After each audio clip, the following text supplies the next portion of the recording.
Israel के पड़ोस में बैठकर सऊदी अरब ने बेंजामिन नेतन्याहू की सरकार के साथ बड़ा खेल कर दिया। नेतन्याहू के पैरों तले जमीन निकल गई। इजराइल को बड़ा झटका लगा है। इजराइल के ताबड़तोड़ हमले से फलस्तीन देश का वर्चस्व ही खत्म हो गया है। लेकिन एक देश है जो फिर से फलस्तीन को दुनिया के नक्शे में स्थापित करने की कोशिश में लगा है। पता है वो कौन सा देश है? और उसमें कामयाबी भी उस देश को मिल रही है। वो इजराइल के पड़ोस में रहकर बड़ा खेल कर देगा, ऐसा किसी ने सोचा भी नहीं था। वो है सऊदी अरब।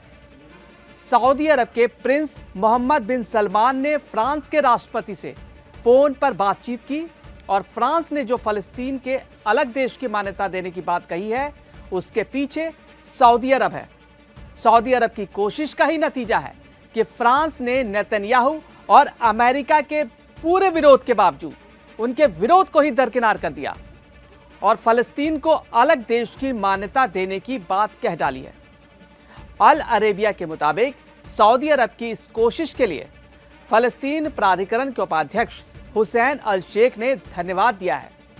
अल शेख का कहना है कि सऊदी अरब ने ही दुनिया के लोगों को दो राष्ट्र का समाधान का फॉर्मूला सुझाया है, जिसके कारण फलस्तीन को फ्रांस ने मान्यता दी है।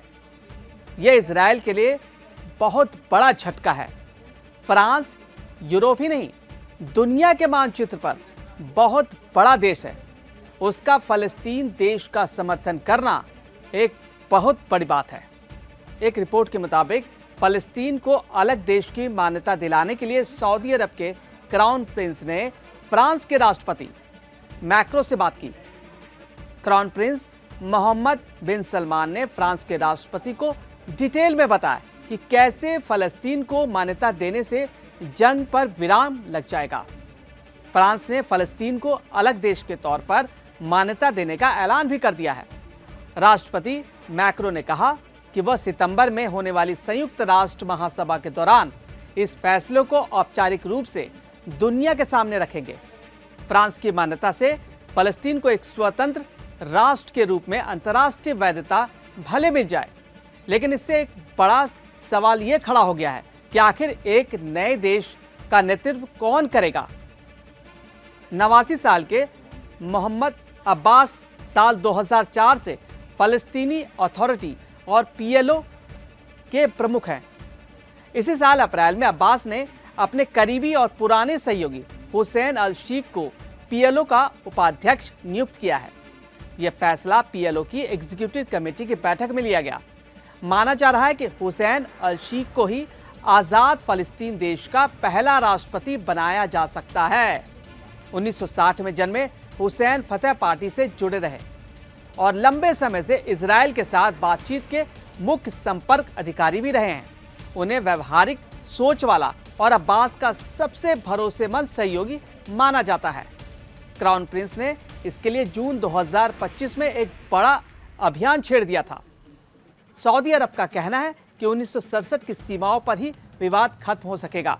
इसके तहत पूर्वी यरूशलेम को फलस्तीन की राजधानी के रूप में मान्यता देनी चाहिए। पूर्वी यरूशलेम पर वर्तमान में इजराइल का कब्जा है। सऊदी अरब दो राष्ट्र सिद्धांत को लेकर आयोजित होने वाले शिखर सम्मेलन का मुखिया भी है।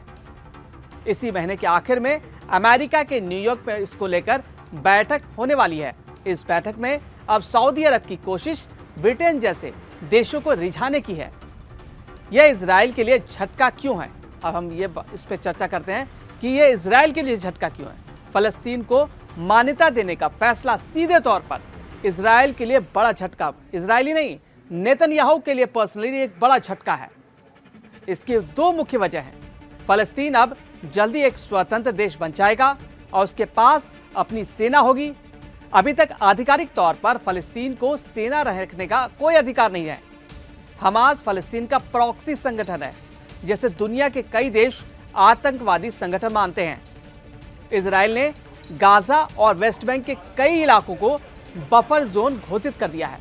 फलस्तीन को अगर देश की मान्यता मिलते ही यह क्षेत्र फिर से उसके कब्जे में चला जाएगा। इजराइल के प्रधानमंत्री बेंजामिन नेतन्याहू के मुताबिक ईरान यहां फिर से सक्रिय हो जाएगा और इजराइल में आतंकवाद फैलाएगा।